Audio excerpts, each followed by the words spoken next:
And it's Thursday, Thirsty Thursday. Let's wait for the YouTube to wake up. The YouTube always wakes up slowest. There it comes. Yeah. Here it is. You know it. It's that time again. It is that time again. Happy Thursday, everybody. Happy afternoon, or good morning, or good evening, or good next day. You're in the future. How cool is that? You are in the future. That's crazy, right? I think so. Anyway, welcome to Get Your News On with Ron, the world's first viewer-curated streaming news show. What does that mean? That means people tweet me articles, they send me ideas, and that's how we build the show. We're just getting our news on together. We're figuring it out, one segment at a time. Guys, let's start out with a little bit of beauty from, honestly, I don't know if America, or the United States, rather, still has just a poet laureate for the entire country. But if they do, I would have to nominate Joe Biden. Here's another piece of poetry from him. Check out this video, and we're going to make sure the volume's good here. Look at this. All right. You said you accepted Bernie's apology, and now you're attacking him. Why are you doing that? Go. Why wasn't his apology enough, Mr. Vice President? Why attack Sanders? Why? You're getting nervous, man. Just calm down. It's okay. He apologized for saying that I was corrupt. He didn't say anything about whether or not I was telling the truth about Social Security. Thank you guys. Sir, It's so weird. Why? I like how he's telling the reporter to calm down when he's freaking out. He's like, why? Because he can't handle a question.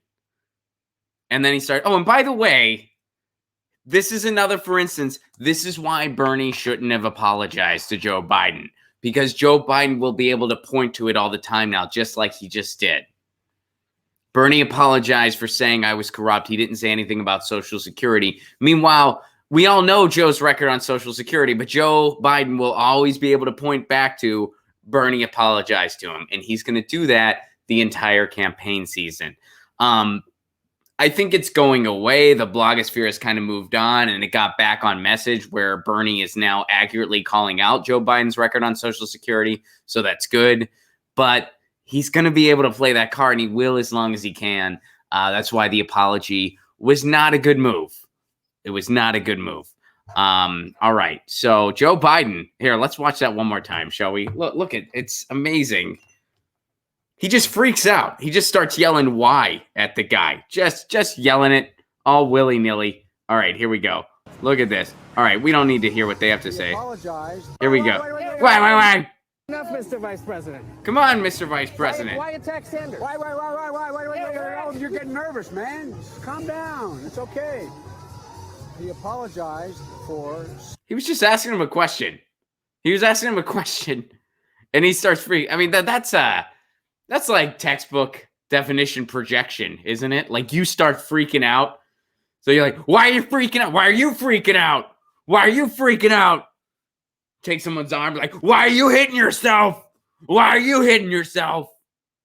You got to calm down. Dude, you're freaking out. You're yelling why over and over again for no reason. Joe Biden. And, you're probably wondering, is Biden surging due to this wonderful relationship he has with reporters? Hey, Lucy, what's up? Why? Why are you in front of the camera, Lucy? Why? Why? Is this helping Joe Biden, you ask? Why not? Well, let's find out, shall we?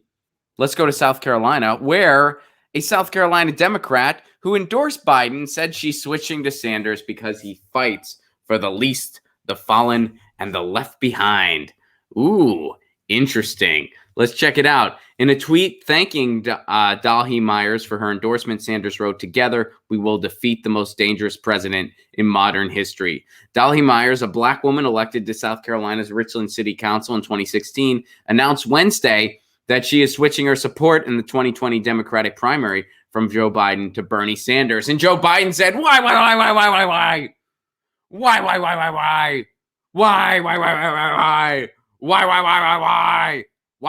Well, Myers tells him why.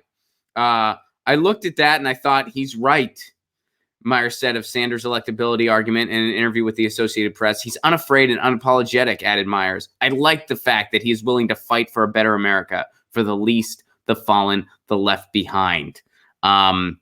Initially, Myers backed Biden because she saw him as a candidate who could possibly appeal to Republican voters disenfranchised by the president. It was a compromise choice, she said. I didn't find anybody's candidacy electrifying, but I did find Joe Biden's candidacy to be reassuring in a sort of normal American kind of way.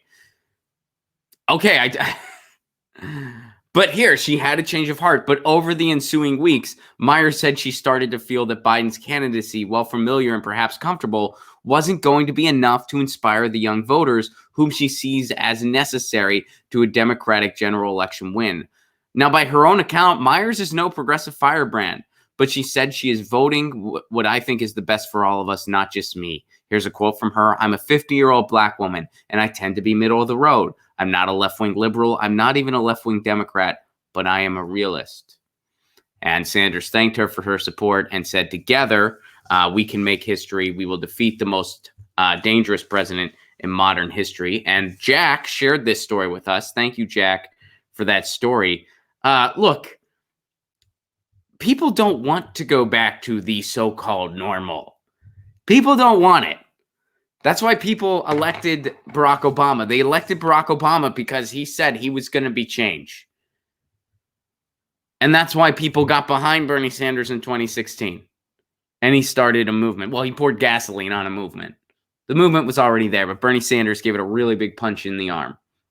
Because he made a lot of us realize, oh, we're not as alone as we thought we were. There's other people who feel this way too, about the world and about our country and about what's going on. That's what happened. And I think it's amazing that people who entertain that notion, like this woman in South Carolina, are slowly realizing, okay, that's not what's going on. And maybe this woman still feels that a lot of Americans just kind of want to go back to that normalcy, and we can agree to disagree. But she's seeing that the way forward is someone who will really inspire, not somebody who is a, quote, compromise choice. I mean, how uninspiring, for lack of a better word, since it's the word she used too, how uninspiring is that message? How uninspiring was it when Joe Biden's wife, Jill Biden, Dr. Jill, got up there and just said, look, I know there's more exciting candidates out there, but Joe, he's just the guy. Like, what? Are you kidding? When Hillary did that same thing, it didn't work, by the way. Look, I know it'd be nice if we could have something. I know nobody likes me, but, it's either me or Trump because I'm the establishment's chosen one. So, sorry, suck it up, America. Like, who's inspired by that? Well, nobody. Nobody is. I know that Joe Biden's a compromise choice. How do you go door to door for something like that? How do you go knock on a door? Hey, do you guys want to hear about my compromise choice, Joe Biden? Do you guys want to hear about, I'm not a big fan of him, but I just think a lot of Americans just want to go back to normal, What do you mean by normal? Well, like normal, like, I don't know, I guess before Trump took office. Oh, you mean when I was still struggling to put food on the table for my family because I'm working 2 of the 3 jobs to survive? And I don't know if I'm going to be able to send my kids to college because they'll be in crippling amounts of debt for the rest of their lives, or that I have horrible healthcare that I pay for 3 times over, and we pay more than the rest of the industrialized world for healthcare by a long shot. Or you mean like my neighbors who their kids just went off to fight in a war that we shouldn't be in. They may never come home. I'm concerned about the quality of our water because there's no protections anymore. That's the normal you want to, yeah, they're drilling right in my backyard. That's the normal you want to return to. Yeah. I mean, like the president talked nicer though. Didn't you want to have a beer with that last guy? Don't you want like a nicer talking president? Thanks for stopping by. But I think I'll explore some other options here. Nothing's inspiring about a compromise choice, which is what Joe Biden is to pretty much anyone that stands behind him. There's still a lot of people who entertain that idea that, well, he's not great, but he'll beat Trump. And I think 2016 completely... How do you still entertain that after seeing what happened in 2016? They tried that. It failed. You tried to beat a Republican with Republican light, and people just decided we'll pick a Republican. So why not try an actual alternative to Donald Trump? Why not try an actual populist? Why not try another outsider? We live in an outsider time. Have an outsider on the other side try to beat a so-called outsider who actually isn't an outsider at all, just has the branding for it. Why not try that? And now people all around the country are realizing that, including a black woman in South Carolina. The South, everyone, Bernie does terrible in the South. Everyone loves saying that. Bernie can't win in the South. Here's a city council member, black woman in South Carolina, who's realizing, yeah, this is the guy who's going to inspire people. This is the guy who's going to win. You want to have someone that can beat Trump. This is the guy who's going to do it. And if your main priority is beating Trump, well, let's try something that'll actually beat him. If you're one of those blue no matter who people, and you really want to beat Trump, which, hey, I want to beat Trump too. I don't want Trump to get reelected. Are you kidding? So let's have something that actually beats him. We tried an establishment insider. We tried a centrist. We tried that. It failed. So it makes sense to try something else, doesn't it? Doesn't it? If you lose to a team in sports and in basketball or whatever, and you play them again, are you going to just run the same offense? Are you going to do everything that failed the first time? Or are you going to do something different? Be like, hey, man, we covered the man-to-man. We lost. We're going to do a 2-3 this time. I'm not really an expert in basketball at all. I mentioned his zone defense to try to sound cool. I'm like, dude, we're going to do, you know what I mean? Like that's, but you see what I'm saying? And this woman's waking up to it. Jack, thank you for sharing that. That is some really cool news. Nina Turner shared that as well. Yeah, that's a good thing to see. So Steve Mnuchin is in the news today, and he is trending on Twitter. And he's trying to do comedy.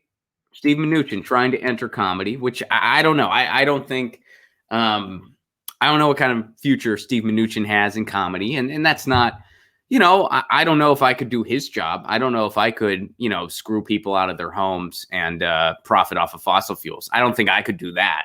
So, you know, I guess he can't do comedy. Well, let's see. Let's see, shall we? Check it out. Mnuchin says Greta Thunberg can tell us what to do after she goes to college and studies economics. Grr. And while you're at it, get off of Steve Mnuchin's lawn. Treasury Secretary Steve Mnuchin sharply criticized the financial credentials of a 17-year-old. Steve Mnuchin, when he's not kicking people out of their homes and engaging in predatory behavior in the housing market and exploiting fossil fuels to pad his own pockets while wrecking the environment, he trolls high school children. What a winner. He trolls 17-year-olds. That's the other thing he does. Doesn't he sound like a hoot at parties? Don't you want to invite Steve Mnuchin to hang out? So here's what he said. Is she the chief economist or who is she? I'm confused. Mnuchin said at a press briefing at the World Economic Forum in Davos, where she had exhorted global leaders to take action against climate change. He added that he was joking. Here, let's see if we can see the videos here. Let's see if we can get his comedy gold. Maybe his timing was just off. Here, wait, where's the volume here? What's going on? Why is that? Oh, here we go. Here we go. Oh, jeez. It's doing that thing. The world faces issues. Yeah, we don't want to. All right. Yeah. Look, Mitsubishi. For more than Mitsubishi is talking about. Is this for an electric car? Hopefully, this is for an electric car. Well, this to a cleaner, safer, a more sustainable world. Does that mean making Because electric we cars? believe that there are even better things ahead. All right. Is this for an electric car? What is this for? You're trending nationally. And some of your comments about the environmental, 17-year-old environmental activist Greta Thunberg. I just would like to get, I know you were just joking about some comments, but I think it's a serious issue. And what I think is somewhat serious is that she has been elevated to a position, whether it's from Time Magazine or being a finalist in the Nobel Peace, whatever you want to call it, she's here to great fanfare. Is that a commentary on anything, do you think, about Davos or about where we are in the world in general, in terms of climate alarmism, et cetera? Climate alarmism. Let me just comment, because obviously the climate issue is something that is being talked about this week. And I think, quite frankly, Climate alarmism is a dog whistle for people who don't think climate change is a thing. Just so you know. And this is CNBC, by the way. CNBC. frankly, our environmental policies are misunderstood. The president absolutely believes in clean air and clean water. He supports a clean environment. He announced this week the support of the Trillion Tree Initiative. Which All right, that's enough. That's enough. That's enough. Yeah. Yeah, they just dismantled water protections further, which is a story we're going to be talking about later. But before we get off of this, so Greta Thunberg fired back, by the way. Greta Thunberg did not take this laying down. Here's what Greta Thunberg had to say in response. She responded to Mr. Mnuchin. My gap year ends in August, but it doesn't take a college degree in economics to realize that our remaining 1.5 degree carbon budget and ongoing fossil fuel subsidies and investments don't add up.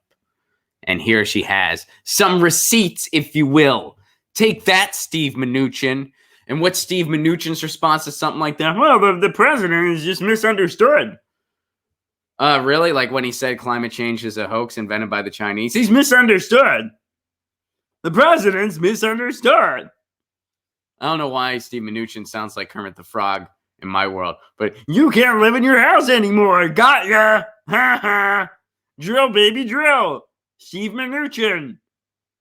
Is there a 17-year-old I can go troll? I like kicking people out of their homes and benefiting from oil and gas and trolling 17-year-olds. That's what my Tinder profile says. Bet he gets a lot of swipe lefts, right? Swipe left, that means you're not interested. I think. I don't know. I'm engaged. I don't, I haven't done the online dating thing in a long time. But I'm pretty sure that's the way it goes. I'm sure there's probably like a million new apps now that I don't know about. I'd imagine.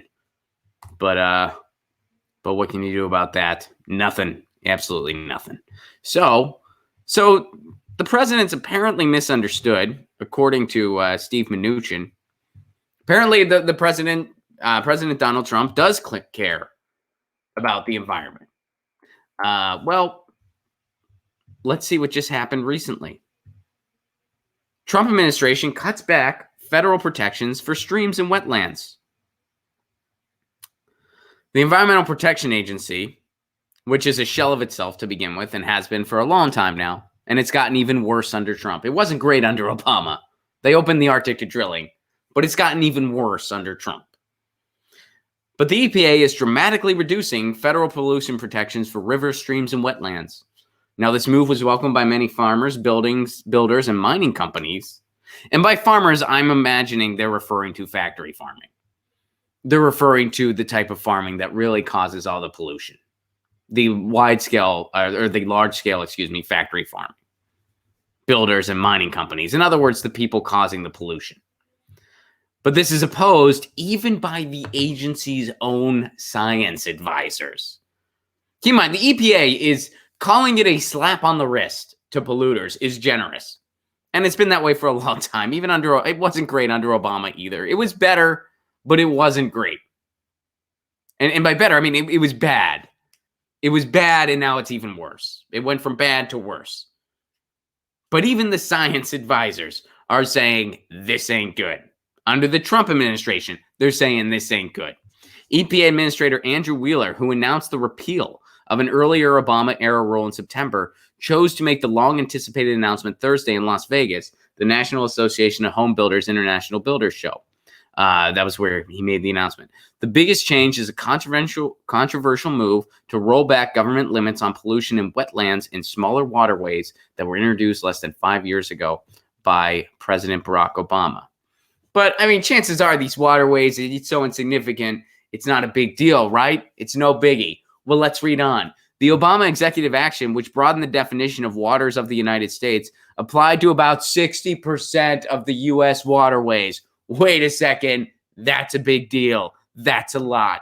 60% of the U.S. waterways. It aimed to bring clarity to decades of political and legal debate over which waters should qualify. So it's one of the good things the Obama-era EPA did. They did, you know, this executive action by Obama himself. It's a good thing. There was a lot of bad stuff too, but this was a good thing, and now this is gone.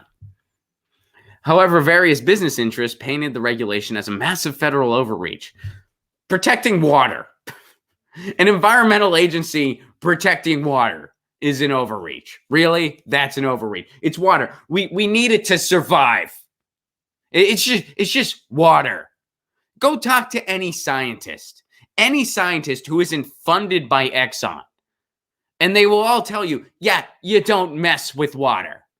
And you don't need a biology degree, or in Steve Mnuchin's trolling case, an economics degree, or whatever it may be, to know that water, pretty freaking important, you don't mess with water.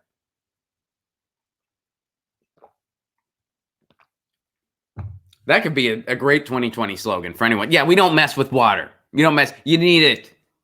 Water. We're not messing with it. Hey, can we? No, we're not messing with water. All right. However, as the proposed rollback was taking shape last year, 14 states sued the EPA over the impending rule change, saying it ignores science and the law and strips our waters of basic protections under the Clean Water Act. So some states are striking back at the EPA for this rollback. In a draft letter posted online last month, the 41-member EPA Science Advisory Board, which is made up largely of Trump administration appointees, said the reverse definition rule decreases protection for our nation's waters and does not support the objective of restoring and maintaining the chemical, physical, and biological integrity of these waters. So even Donald Trump's EPA Science Advisory Board, which probably consists of Ken Ham from the Creationist Museum. It doesn't actually, you know, being hyperbolic. But even Trump's Science Advisory Board is saying this is bad. Trump's science, by the way, the EPA has reached a new level of corruption under this administration. Counting money in enclosed rooms. Allowing more drilling, allowing rollbacks, getting out of the Paris Climate Agreement, saying that climate change isn't even real. And yet, in this case, even his Science Advisory Board is against this. And what's at stake here? 60% of the nation's water. 60%. Wow.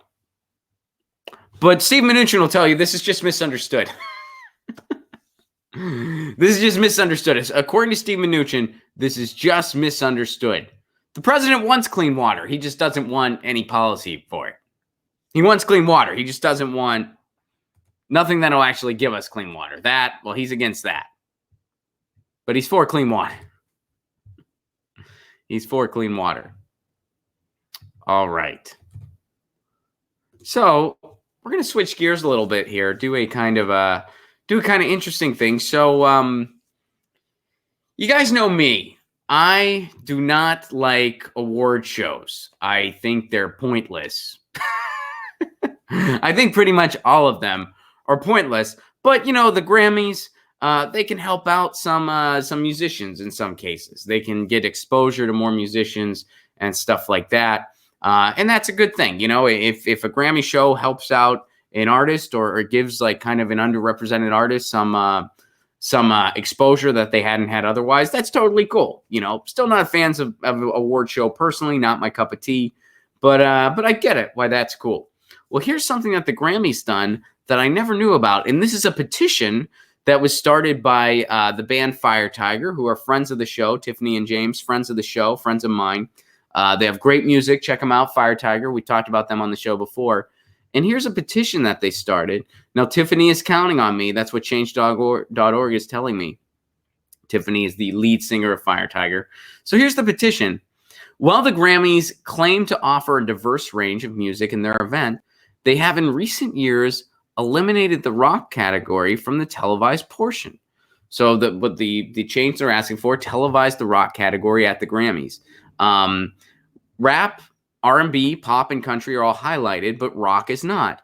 This is not diversity, and it contributes to the ongoing tragic death of rock culture, an extremely important staple of Western civilization. We need to keep the spirit of rock and roll alive with the mainstream media coverage it's so well deserved. So I had no idea that they weren't. Look, you should televise rap, absolutely. You should televise R&B, pop, and country. But why wouldn't you televise rock too? I had no idea this was going on, by the way. I never knew about this until Fire Tiger brought it to my attention. They sent it to me. They were like, hey, would you talk about this? And I'm like, sure. And I had no idea. I was like, why would you not? I mean, rock, first of all, it's such a broad umbrella. The Grammys really need to like widen their net in general. And it's been that way ever since, and I'm sure you guys remember, when Jethro Tull won the award for Best Heavy Metal Album. Everyone was just confused, including Jethro Tull. They were like, we have a flute. What are you talking about? We don't.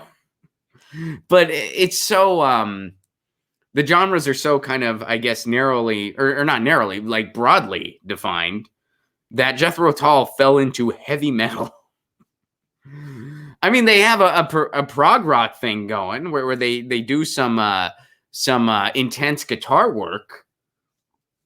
So I think they need to broaden the genre categories. And has it changed since Jethro Tull's, for instance? I'd imagine it has. I don't know for sure because, again, I don't pay a lot of attention. But it blows my mind. There's still just a rock category. It should be called like commercial rock or something like that. But either way, I'm blown away that they don't televise the rock category. Why would they not do that? It doesn't make any sense. All those other genres, it makes total sense. Rap, of course you should televise that. R&B, absolutely. Pop, country. Yeah, those are big staples of contemporary music. But so is rock. Why would you not televise rock? That's very odd. All right, so let's go on. In 2019, which I guess this is a little old because it's saying this year and it's referring to 2019, but I guess maybe in the last time the Grammy happens, Greta Van Fleet won Best Rock Album hours before the main event even started to a half-empty room while AC/DC was played on the loudspeakers. Instead of the music being awarded, Greta Van Fleet and other rock nominees gained no exposure or recognition that one should expect from winning such a historically prominent Grammy award. Solution: improve the success of the Grammys by televising the rock category starting in 2020. When are the Grammys? Let's see. When are... Oh, so it's coming up. Oh, man, this is soon. The Grammys are happening like really freaking soon. Did I mention I don't pay attention to award shows? I'm glad I got to this. I'm really there. It's totally plausible that I might have like waited on this and been like, well, I don't think it's super timely because I don't pay attention to award shows at all.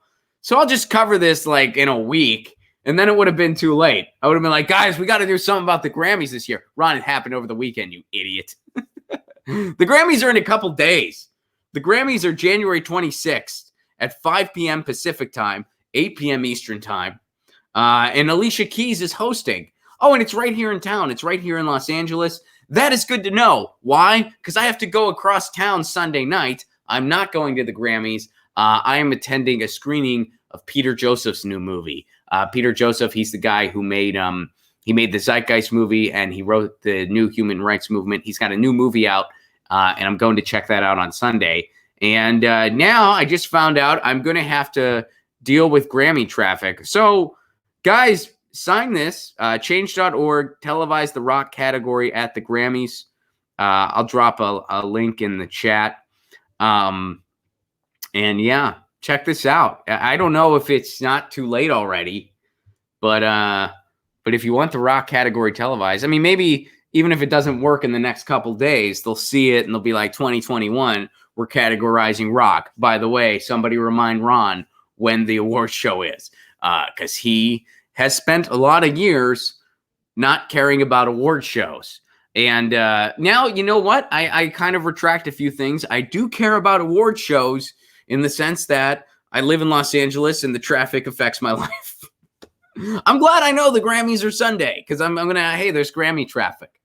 And you know what'll be cool? When my fiance, we get ready and we're like, hey, traffic's a little heavier than usual.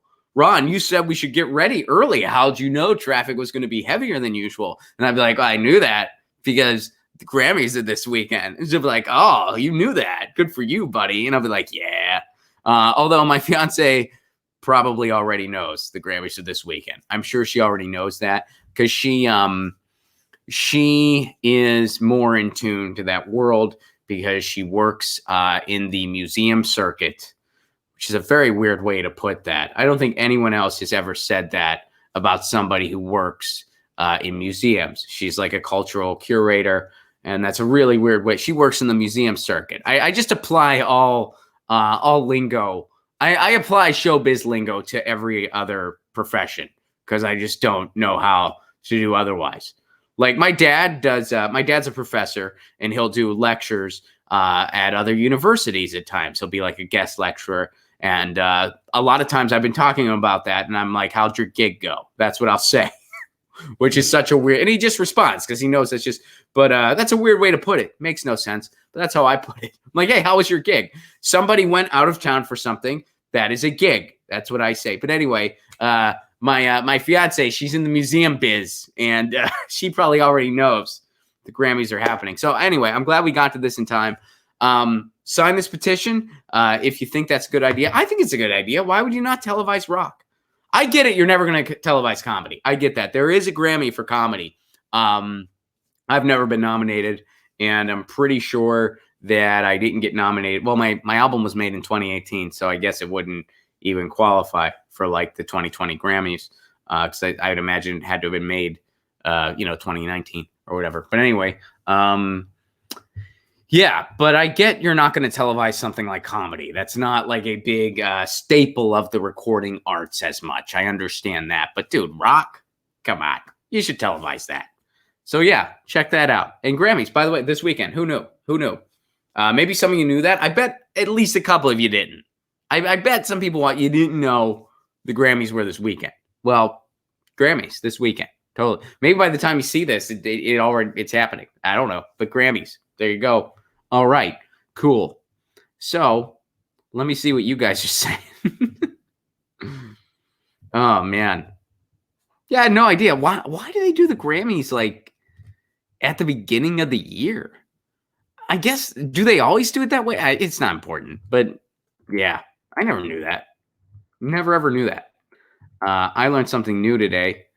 So, cool. Oh, wait, let me see if I can drop the thing here. Oh, crap.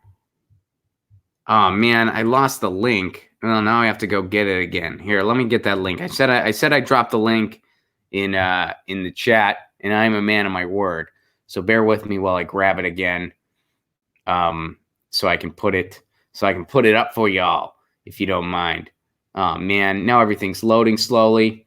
That's really annoying. Well, all right. So I may not be able to deliver on that. Extreme Chucka, thank you very much for the super chat contribution. What's your take on Seth Aberson asking the DNC to cheat? I don't know what that's referring to. Is it what he asked? Yeah, I don't know. I don't know what that refers to. So I'll have to look into it. But the DNC is certainly going to try to cheat Bernie Sanders.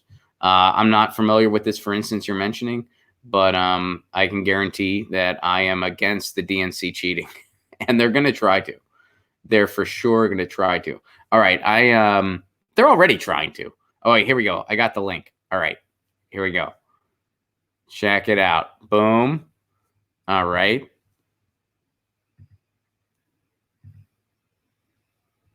Now let me just drop it in here. Here we go. Boom. Here it is. There's the link. Yeah. Do you want to? Oh, wait. It's too long. I can't send it because the link's too long. Oh, that's so annoying. All right. Well, the link's too long to send. So what I'll do is I'll just, I'll drop it in the comments later. What are you going to do? Yeah, I'll drop it. Don't worry. But you can sign that if you want. But yeah, I'm not familiar with what Seth Abraham said. But yeah, the DNC is going to try to cheat Bernie. I know that for sure. And thank you very much, Extreme Chucka, for your super chat contribution. Thank you, Jack, for the story today. And guys, tour dates, I got them. January 25th, that's this Saturday. Don't wait, get your tickets. Santa Clarita, California. February 8th, Tucson, Arizona. February 29th, San Francisco, California. March 12th, Orlando, Florida. March 13th, Tampa, Florida. March 14th, Miami, Florida. April 9th, I'm going to be at Concord University. Want to bring me to your campus? ronplacone.com. Email me. April 10th, I'll be in Pittsburgh, Pennsylvania. That's just me. April 24th, Seattle, Washington. April 25th, Portland, Oregon. May 14th, Indianapolis, Indiana. May 15th, Detroit, Michigan. May 16th, Cleveland. Tickets are going on sale today. We finally got the ticket link for Cleveland. Check ronplacone.com. Tickets will be up today, so grab your tickets for Cleveland. That is confirmed as of today. We will be in Cleveland on May 16th. June 19th, Louisville, Kentucky. June 20th, Nashville, Tennessee. June 21st, Atlanta. Hold tight. Tickets should be coming very, very soon. July 11th, Chicago, Illinois. July 12th, Milwaukee, Wisconsin. August 14th, Washington, D.C. August 15th, Philadelphia, Pennsylvania. September 10th, New York City. September 11th, Boston, Mass. September 12th, Portland, Maine. September 13th, Burlington, Vermont. October 16th, Madison, Wisconsin. October 17th, Minneapolis, Minnesota. That's the entire 2020 tour. Richmond, Virginia, tickets are coming soon. Hold tight. And Atlanta, Georgia, tickets are coming soon. Hold tight. So we're still waiting on a few ticket links, but for the most part, all the tour dates are confirmed. Hope to see you on the road in 2020. If you want to support the show on the sustainability end, please do consider becoming a patron. Patreon.com/ronplacone for a give what you can level. You get all kinds of exclusive content, including my album for download in its entirety. How cool is that? And you get dialogues between myself and my cat, Lucy. You get a patrons-only stream once a week, and you're helping me build this show. I want to do an interview segment with musicians. I want to do mini documentaries on municipal broadband and city-owned internet. I need your help to get there. Patreon.com/ronplacone. If you are so able, even $1 a month goes a long way, and you get all kinds of cool exclusive content in return. Guys, I'm signing off. Lucy says meow. I say peace. You know the drill.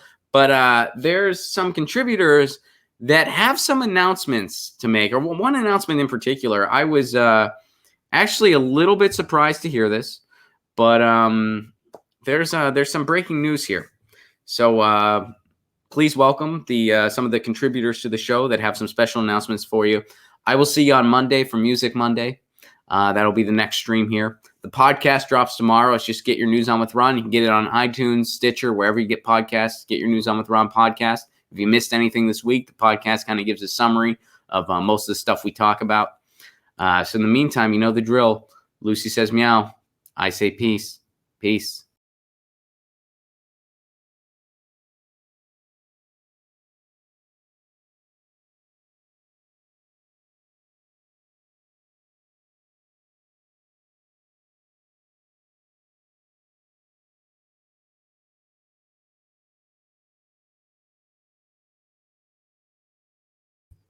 Hello. I come to you today with heavy heart. As of now, officially, I am leaving the Joe Biden campaign.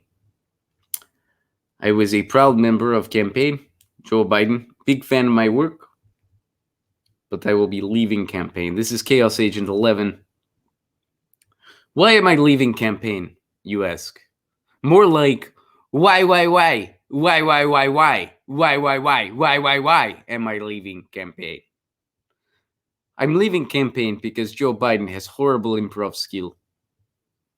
I tried to teach him. I go, yes, and he goes, why? And I say, no, Joe, you respond. Every time we do a group exercise, he's that dude who goes, I have gun, I'm holding you up, and then everybody dies in scene. He's that guy. Like Michael Scott in Office, that's Joe Biden in improv class. I cannot teach him. I take my improv lessons very seriously. That is why I live here in Los Angeles. Soon my school will take over Ground Leagues and UCB. It will be a combination of both and all other improv schools. I will have Ultimate Improv School. It will be Chaos Agent 11 Improv School. But I cannot have Huge Improv School if Joe Biden is student. As a result, I am leaving campaign. I don't know what I'm going to do next. I can't just do this show. You think we get paid well here? You know that accounting for this show is done by Black Cat? Seriously, Black Cat balances books. That's who balances book, Black Cat. It is sad, but I am leaving Joe Biden campaign. There are some benefits to being on this show, though. Today, I put some baked goods in the break room. What people didn't know is that they were edibles. I'm pretty sure Adam Schiff ate 2 edibles. He had no idea there was pot in them. Anyway, I am officially leaving the Biden campaign. You know the drill. Meow says Black Cat, and I say chaos.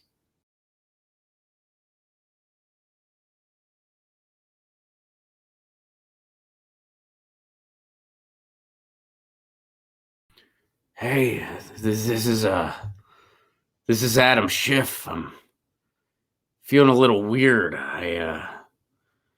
Do you guys ever notice that air kind of tastes like cheese? Like it has like a cheese feeling about it. Did you ever notice that? It's kind of weird. You know, I can't tell if I peed or if the seat's just warm. But it feels really good. I guess it's we're talking about news or whatever. There's impeachment thing. I don't know.